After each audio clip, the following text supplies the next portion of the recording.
नमस्कार बच्चों, आज हम राजनीति विज्ञान की क्लास में एक दूसरा टॉपिक लेंगे। पिछली क्लास में हमने भारतीय संविधान की विशेषताओं के बारे में पढ़ा था। उस टॉपिक को बताने से पहले मैं आपसे ही उस टॉपिक के बारे में बात करना चाहूँगा। उसके लिए पहले मैं कुछ आपसे कुछ क्वेश्चन पूछना चाहता हूँ। बच्चों, सबसे पहले बताओ कि हमारे देश का नाम क्या है? कि हमारे देश का नाम क्या है? वेरी गुड, हमारे देश का नाम भारत। तो दूसरा क्वेश्चन है कि भारत में कौन कौन से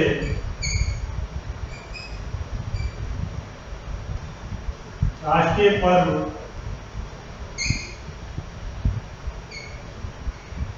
मनाए जाते हैं? ये आंसर देंगे। 15 अगस्त, 26 जनवरी,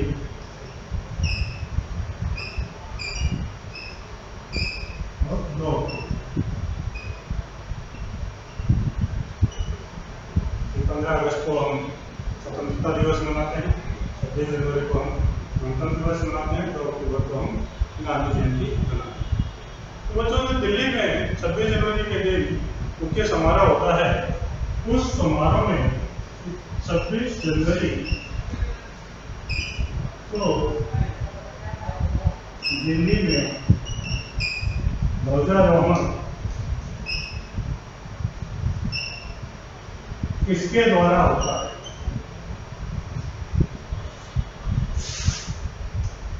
किसके द्वारा होता है? सब उत्तर देंगे। राष्ट्र 26 जनवरी में तो दिल्ली में मुख्य समारोह होता है, उसमें राष्ट्रपति ध्वजारोहण करते हैं। इसलिए बच्चों, आज का जो हमारा टॉपिक होगा, आज की क्लास में हम राष्ट्रपति के बारे में पढ़ेंगे।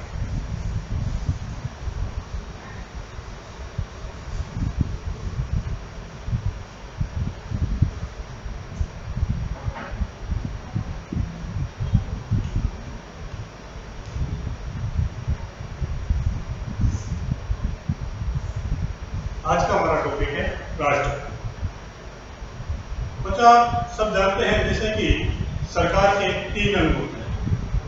सरकार के 3 अंग होते हैं।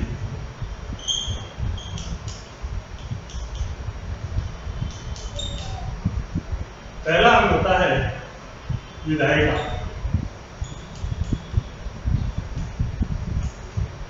दूसरा होता है कार्यपालिका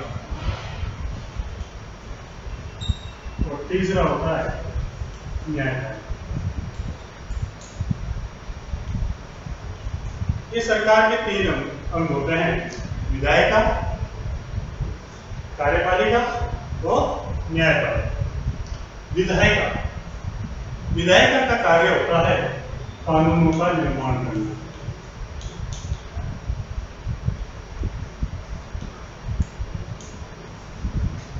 विधायिका का कार्य होता है कानूनों का निर्माण करना। और जो सरकार का दूसरा होता है कार्यपालिका। कार्यपालिका का कार्य होता है विधायिका द्वारा बनाए गए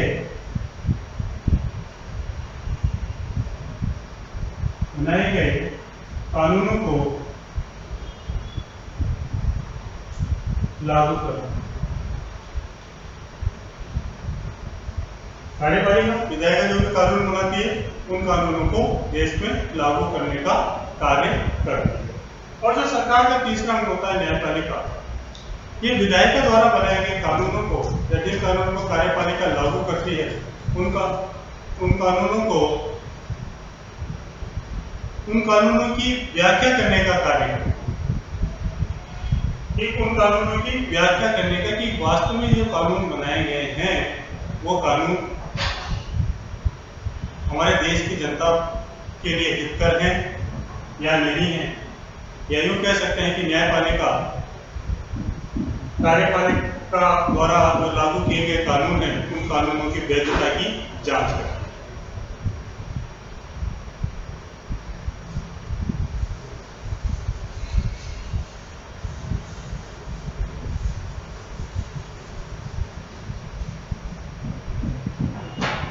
ये तो हमने सरकार की बात करी थी कि सरकार के 3 अंग होते हैं। अब हम बात करते हैं शासन।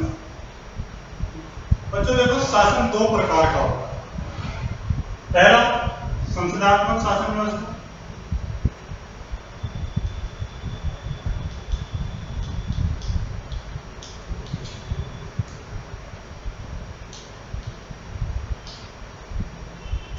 सरकार का पहला शासन का पहला अंग होता है संसदात्मक शासन व्यवस्था, जिसमें राज्य का अध्यक्ष, इसमें देखना मतलब राज्य का अध्यक्ष और सरकार का अध्यक्ष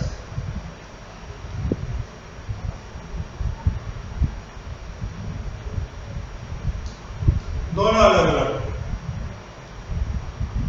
राज्य का अध्यक्ष, जिसको कि आप हम कह सकते हैं कि राष्ट्रपति होता है, और सरकार का अध्यक्ष, जिसको हम कह सकते हैं कि वो प्रधानमंत्री।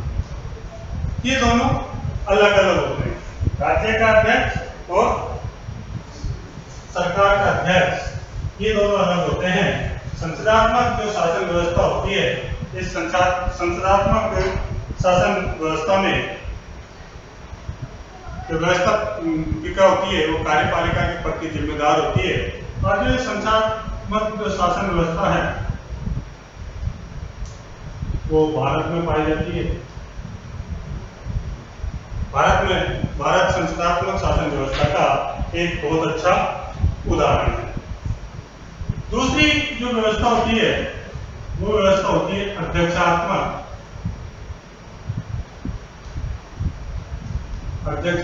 शासन व्यवस्था। इस अध्यक्षात्मक शासन व्यवस्था में जो राज्य का अध्यक्ष और सरकार का अध्यक्ष, या राज्य का प्रधान या सरकार का प्रधान, ये दोनों एक ही होते हैं। और ये दोनों एक ही व्यक्ति होता है या एक ही पद होता है, चाहे तो उसको राष्ट्रपति के नाम से जान सकते हैं, अलग अलग देशों में जो भी उसको देश के राष्ट्र प्रमुख को जो बुलाया जाता है। अमेरिका अध्यक्षात्मक शासन व्यवस्था की अपन बात करें या उसको उदाहरण की बात करें तो अमेरिका, ब्राजील, ये ऐसे देश हैं जहां अध्यक्षात्मक शासन व्यवस्था के उदाहरण है। ये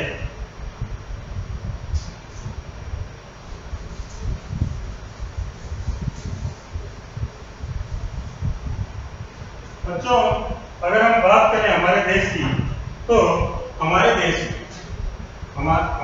यानी भारत में, हमारे देश में संसदात्मक शासन व्यवस्था है।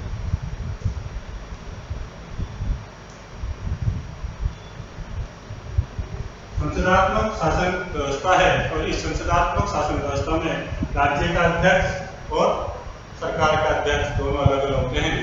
आज हम राज्य का अध्यक्ष जो राष्ट्रपति, उस राष्ट्रपति की क्या क्या योग्यता है उनकी राष्ट्रपति चुनने की, किस तरह से राष्ट्रपति निर्वाचित किया जाता है, क्या उसकी निर्वाचन की प्रक्रिया होती है, राष्ट्रपति को उसके पद से किस तरह से हटाया जा सकता है, इन सब बातों की चर्चा करेंगे। तो भारत में जो एक संसदात्मक शासन व्यवस्था है और इस संसदात्मक शासन व्यवस्था में जो राज्य का अध्यक्ष यानी जो हमारा राष्ट्रपति है वो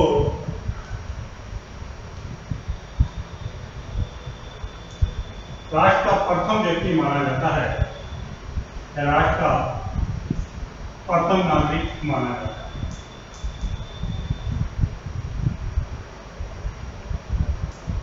बात करें वरीयता क्रम की बात कर रहा हूँ, प्रोटोकॉल के अनुसार जो देश का प्रथम नागरिक कौन होगा वो हमारा देश का राष्ट्रपति, देश का राष्ट्रपति होगा।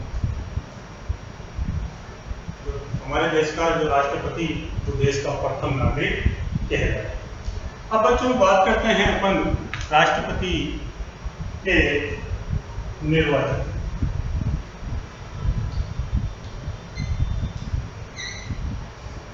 राष्ट्रपति का निर्वाचन इस तरह से राष्ट्रपति का निर्वाचन होता है या राष्ट्रपति के निर्वाचन की प्रक्रिया। देखो भारतीय संविधान का जो अनुच्छेद 53 है वो अनुच्छेद 53 कहता है कि अनुच्छेद 53 के अनुसार भारत में एक राष्ट्रपति होगा।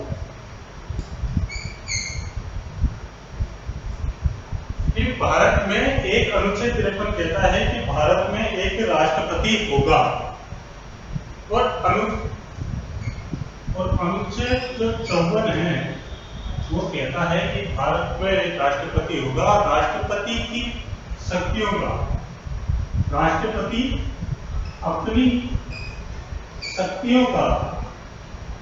राष्ट्रपति अपनी शक्तियों का प्रयोग या तो स्वयं करेगा। राष्ट्रपति अपनी शक्तियों का प्रयोग या तो स्वयं करेगा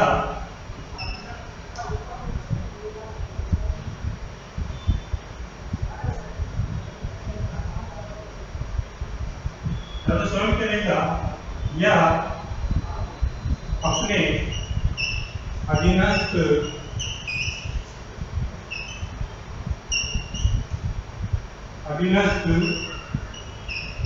अधिकारियों के द्वारा करेगा।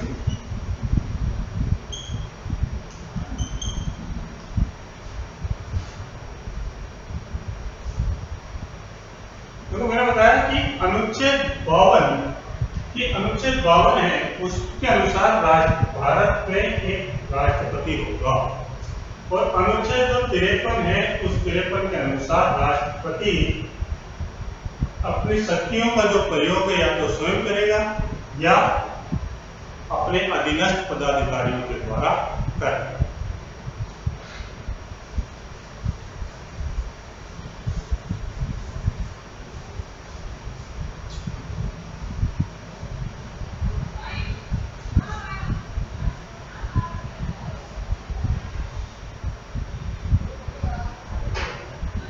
अब राष्ट्रपति की निर्वाचन प्रक्रिया की बात करते हैं अपन।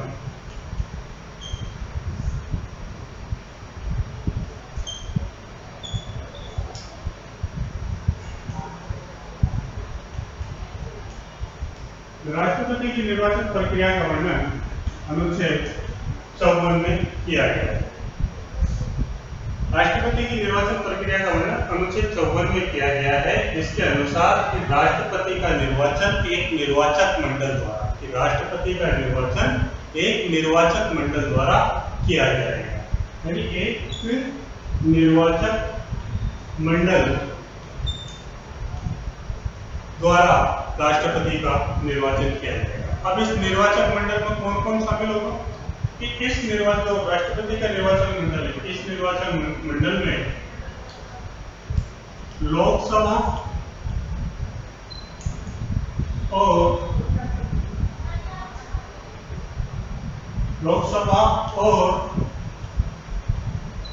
राज्यसभा के निर्वाचित सदस्य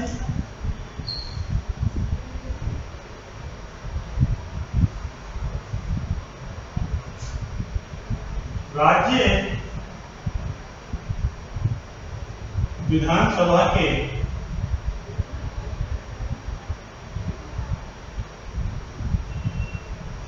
निर्वाचित सदस्य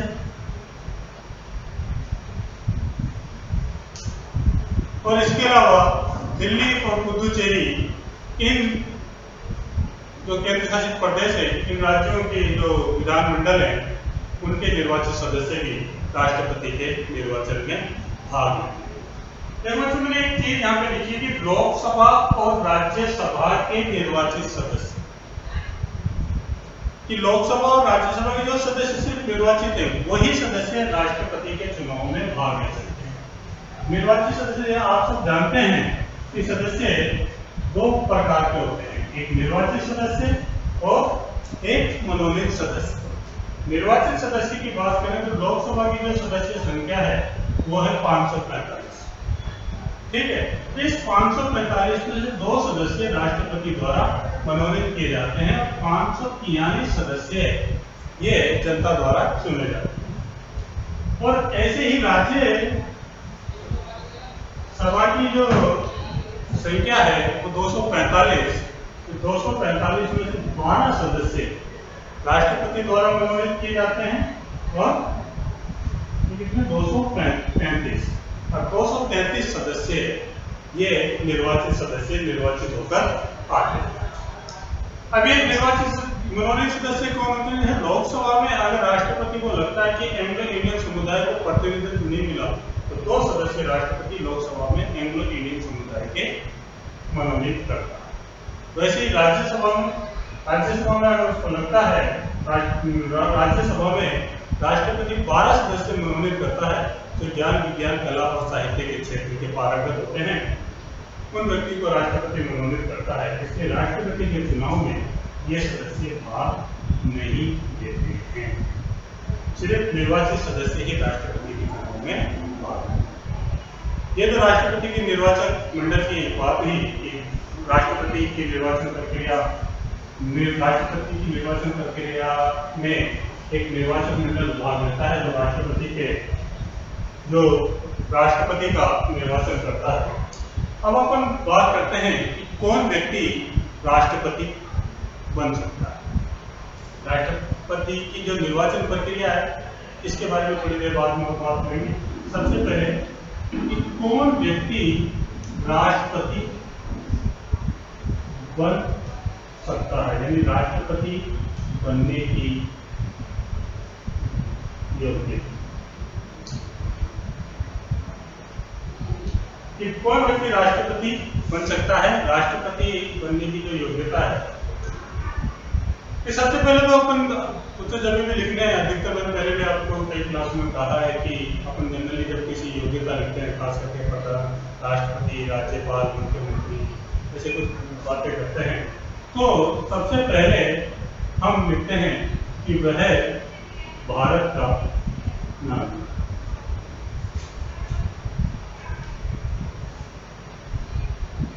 कि वह व्यक्ति भारत का नागरिक।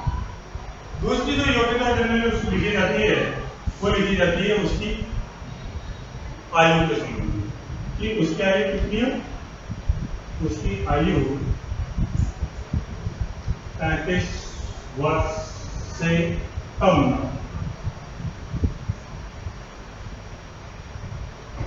कम से कम 35 वर्ष का वो व्यक्ति होना चाहिए। अधिकतम आयु कितनी हो इसका वर्णन हमारे संविधान में नहीं है कि अधिकतम आयु कितनी भी हो सकती है, लेकिन कम से कम आयु 35 वर्ष होनी चाहिए। और जो उसकी तीसरी योग्यता होती है, तो तीसरी योग्यता है कि वह लोकसभा का सदस्य बनने की योग्यता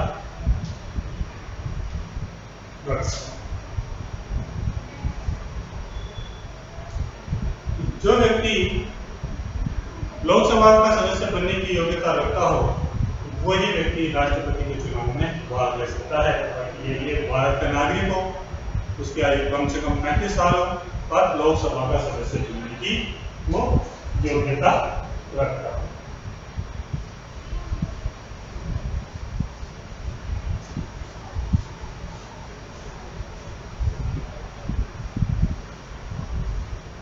तो राष्ट्रपति का जो पद होता है काफी गरिमा और प्रतिष्ठा का पद होता है, इसलिए इस पद का चुनाव के लिए जो योग्यता निर्धारित करी थी उनके अलावा भी कुछ हमारे संविधान ने कुछ प्रावधान रखे हैं व्यक्ति की योग्यता के लिए, क्योंकि गैर जिम्मेदार व्यक्तियों को राष्ट्रपति पद का चुनाव लड़ने से बचाने के लिए हमने भारतीय संविधान ने व्यवस्था की थी। अब जो व्यक्ति राष्ट्रपति पद का चुनाव लड़ेगा उसके पास 50 प्रस्तावक होने चाहिए और 50 अनुमोदन होने चाहिए। यानी अगर राष्ट्रपति पद का चुनाव जो भी व्यक्ति लड़ना चाहता है, उस व्यक्ति के नाम को 50 जने उसका प्रस्ताव पेश करेंगे और 50 जने उस प्रस्ताव का अनुमोदन करेंगे, ताकि राष्ट्रपति पद के लिए चुनाव के समय कोई गैर जिम्मेदार व्यक्ति नहीं खड़ा हो। कि कई बार व्यक्ति सोच लेता है कि चलो अपन भी राष्ट्रपति का चुनाव लड़के देख लेते हैं, हारना है तो क्या फर्क। इसके अलावा एक निश्चित जमानत राशि राष्ट्रपति के चुनाव लड़ने के लिए जमा करानी पड़ती है। एक निश्चित जमानत राशि होती है तो राष्ट्रपति का चुनाव लड़ने के लिए जमा करानी पड़ती है। अगर कुल डाले गए वैध मतों का, ठीक है, किस कंडीशन में जमानत राशि जब्त हो जाएगी कि कुल डाले गए जो वैध मत है, उन वैध मतों का 1/6 भाग अगर उस व्यक्ति को नहीं मिलता है तो उस व्यक्ति की जमानत राशि जब्त हो जाती है, यानी वो निर्वाचन आयोग के पास आ सकता है। हाँ, जो व्यक्ति 1/6 मत प्राप्त कर लेता है तो उसको वो राशि दोबारा मिल जाएगी।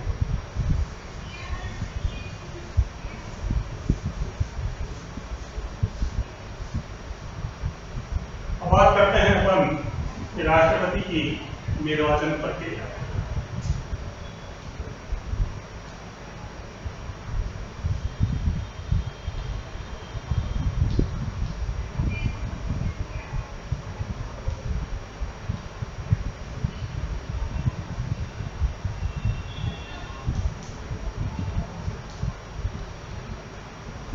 जब भी हमने पढ़ा कि राष्ट्रपति का निर्वाचन एक निर्वाचक मंडल द्वारा किया जाता है।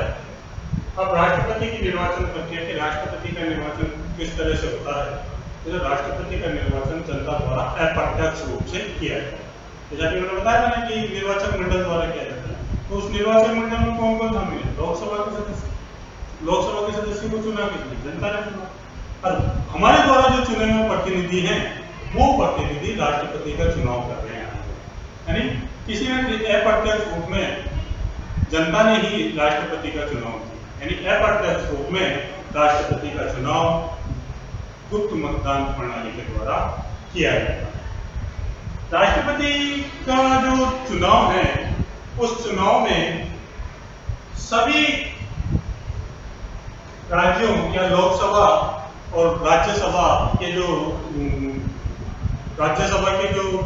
सदस्य होते हैं या लोकसभा के सदस्य होते हैं, विधानसभा के सदस्य होते हैं, उनका एक मत भार, यानी उनके दिए गए मतों का भार समानता उसमें स्थापित करने के लिए कुछ प्रक्रियाएं अपनाई।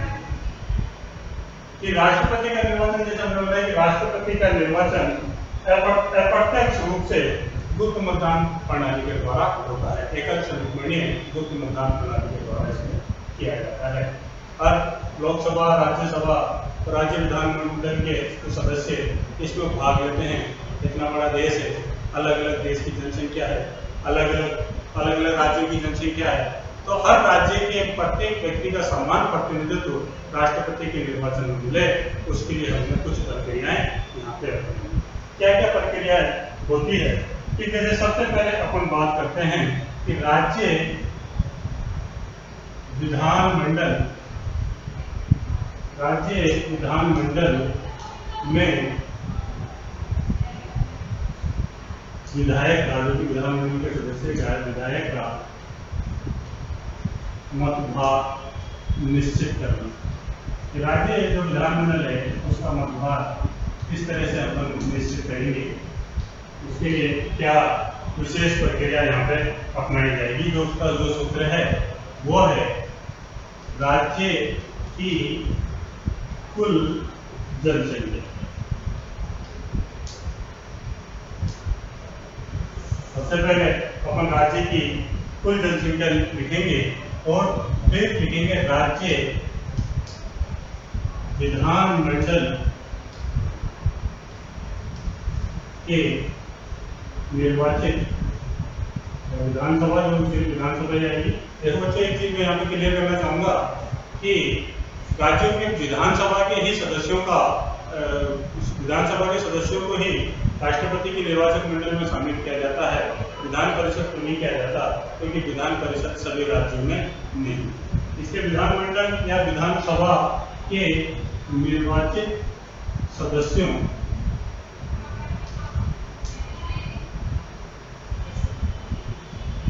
की संख्या बटा 1। ये सूत्र इसमें काम में लिया जाता है कि राज्य की कुल जनसंख्या, राज्य विधानमंडल के जो निर्वाचित सदस्य हैं उनकी संख्या और बटा 1000, उसमें 1000 का भाग। थोड़ी देर के मामले में अपने छोटा सा उदाहरण ले लेते हैं। राजस्थान की जनसंख्या 6 करोड़, यहाँ पे निर्वाचित होने वाले प्रतिनिधि की संख्या विधानसभा के 208 डिवाइडेड बाय 1000, ठीक है।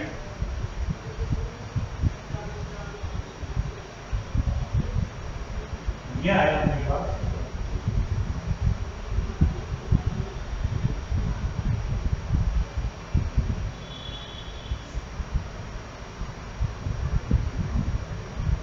इसमें अपन ने 1000 का भाग दिया, अपने पास करीबन 300 आ गया। लेकिन ये एक उदाहरण के रूप में आपको समझाया था, जो भारतीय संविधान में जो वर्णित है इस निर्वाचक मंडल के सदस्यों का, वो 2026 तक, जो 1972 से किया था, 2026 तक व्यवस्था लागू रहेगी। उस हिसाब से हम 1972 की जनसंख्या है उसके अनुमान से ये राष्ट्रपति का निकालते हैं, जिसके अनुसार राजस्थान का जो आता है प्रत्येक सदस्य का मतभाग 129 के करीब। ये विधानमंडल, राज्य विधानमंडल के सदस्यों का मतभाग निकालने का सूत्र था। अब संसद के सदस्य का मतभाग, अब संसद के सदस्य का मतभाग अपन कैसे निकालेंगे?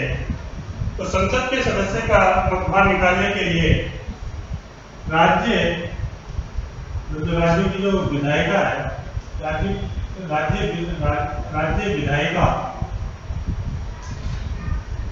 विधायिका के कुल मतभाग, राज्य विधायिका का कुल मतभाग बटा जो राज्य है, राज्य विधायिका के कुल मतभाग बटा इसकी लोकसभा, उस राज्य की, उस तरह की लोकसभा के सदस्यों की संख्या, लोकसभा के सदस्यों की संख्या प्लस राज्यसभा के सदस्यों की संख्या।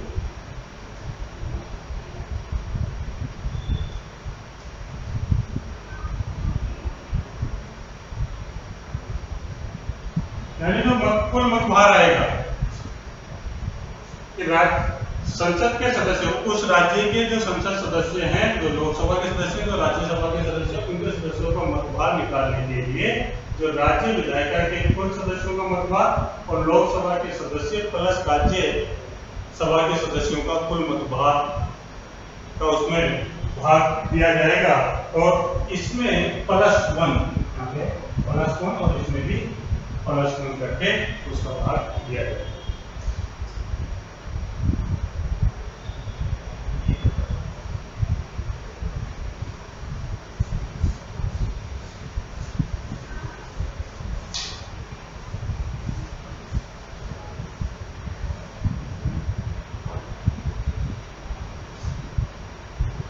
अभी जैसा कि मैंने बताया था कि राष्ट्रपति का निर्वाचन एकल संक्रमणीय गुप्त मतदान प्रणाली के द्वारा, कि यहाँ पे जो राष्ट्रपति जो पद है, राष्ट्रपति पद का जो चुनाव होता है, उसमें जो विजयी उम्मीदवार का ये नहीं होता कि बहुमत उसको मिल जाए, कि औरों से सबसे ज्यादा वोट जिस उम्मीदवार को मिले कि उस उम्मीदवार को विजयी घोषित किया जाए।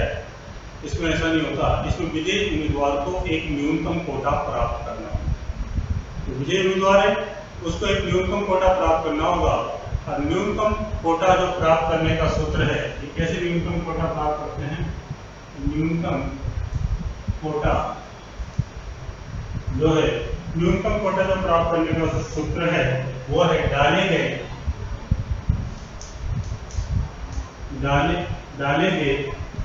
वैध मतों की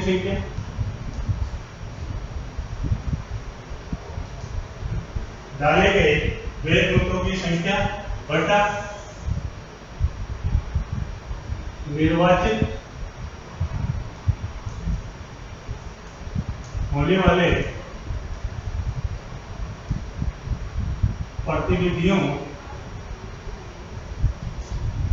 की संख्या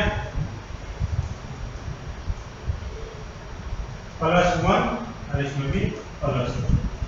सपोज करो कि 1,40,000, उदाहरण देकर समझा रहा हूं आपको कि 1,40,000 कुल डाले गए वैध मतों की संख्या। अब निर्वाचित होने वाले प्रतिनिधि कितने प्रतिनिधि निर्वाचित होता है? एक प्रतिनिधि निर्वाचित होता है, +1 और यहाँ पे भी +1, वही 1,40,000 बटा 2 +1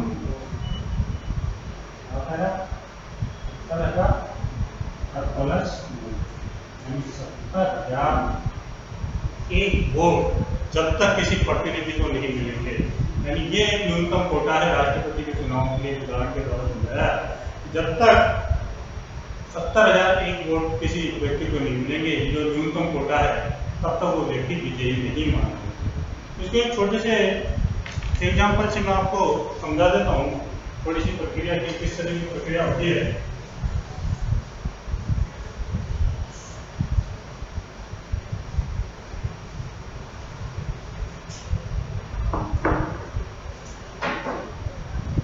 सपोज करो कि राष्ट्रपति पद के लिए 4 उम्मीदवार मैदान में हैं, A, B, C और D, ये 4 उम्मीदवार। इसमें किसको मिलते हैं 20,000 वोट, B को मिलते हैं 30,000 वोट, C को मिलते हैं 40,000 वोट और D को मिलते हैं 50,000।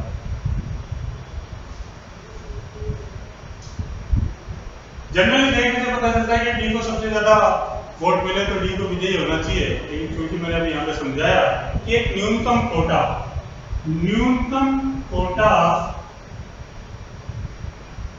प्राप्त करना जरूरी होता है, और वो है न्यूनतम कोटा 70,001।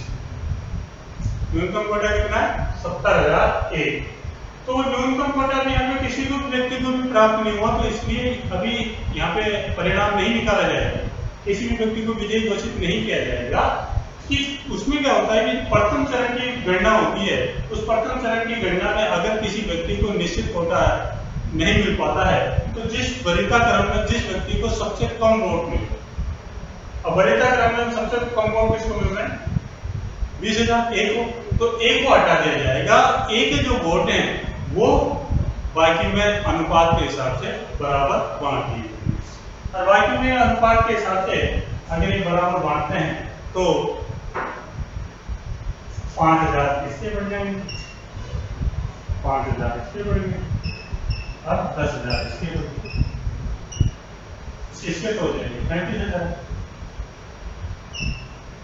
इसके हो जाएंगे 45,000 और ये हो जाएंगे 60।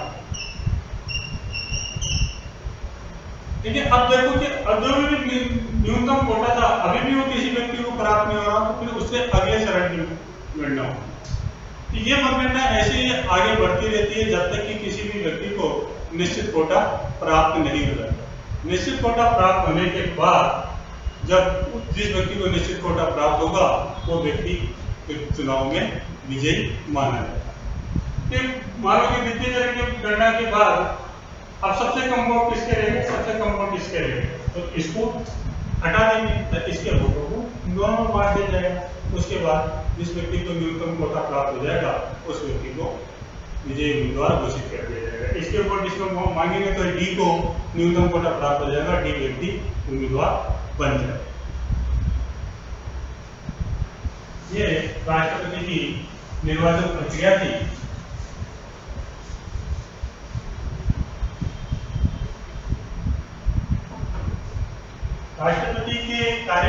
बात करें, राष्ट्रपति का कार्यकाल 5 वर्ष का होता है। कितने का होता है राष्ट्रपति का कार्यकाल? 5 वर्ष का होता है। और 5 वर्ष से पूर्व अगर वो व्यक्ति खुद अपने पद से त्याग पत्र दे दे या किसी कारण से उसकी मृत्यु हो जाए या उसका पद रिक्त हो जाए तो 6 महीने के अंदर अंदर दोबारा चुनाव कराना। अगर बीच में राष्ट्रपति का चुनाव होता है तो वो चुनाव दोबारा 5 साल के लिए कराएंगे, बची हुई अवधि के लिए नहीं कराए जाए। वेतन भत्ते की बात करें राष्ट्रपति के वेतन भत्तों में राष्ट्रपति की जो सैलरी होती है, वेतन होता है तो 1,50,000 होता है, प्लस उसको अन्य सुविधा भी दी जाती है, उसको निवास स्थान के लिए मकान भी दिया जाता है। राष्ट्रपति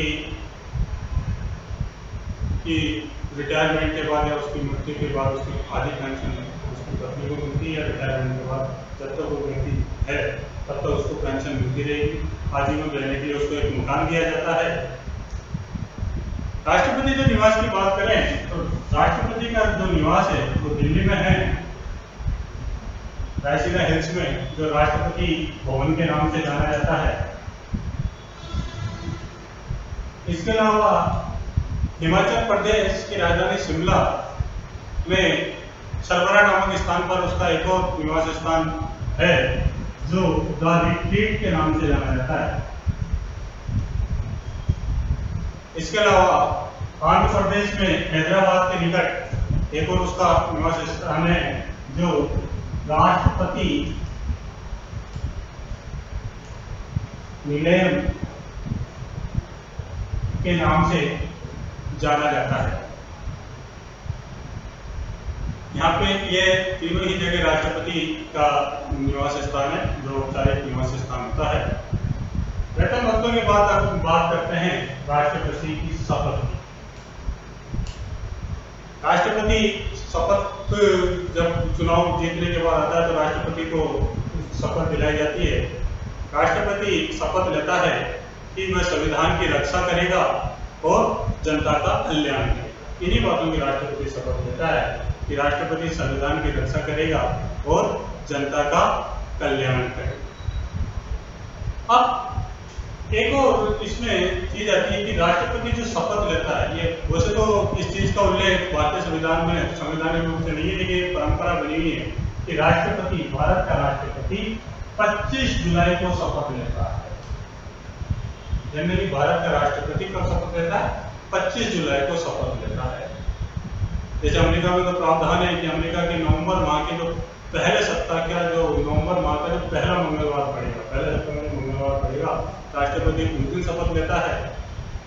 अगर उस माह पहले मंगलवार के दिन 1 तारीख हो जाए तो वो दूसरे माह के दूसरे हफ्ते के जो सप्ताह के मंगलवार आएगा उस दूसरे मंगलवार को वो शपथ लेगा। अमेरिका में संवैधानिक है कि भारत में 25 जुलाई को एक पारंपरिक रूप से वो शपथ। इसके बाद राष्ट्रपति को पद से हटाने की बात आती है, महाभियोग।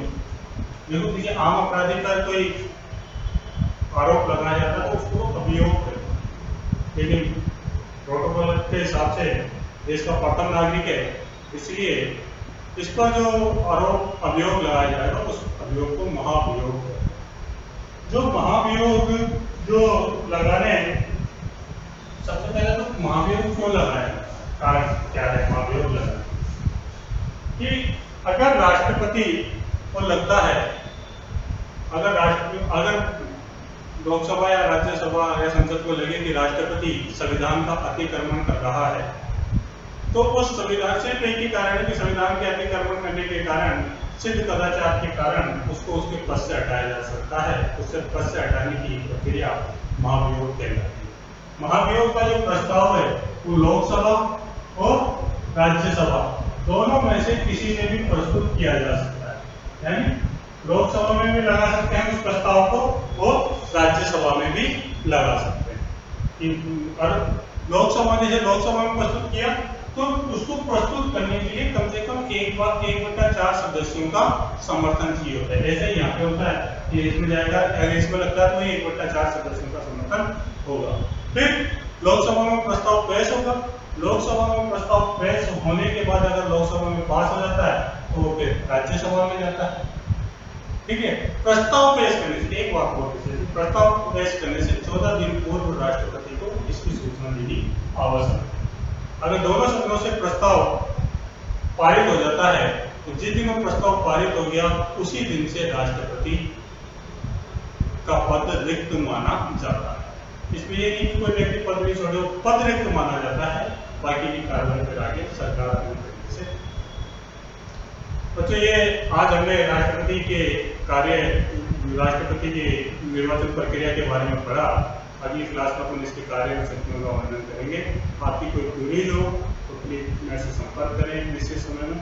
ओके, धन्यवाद।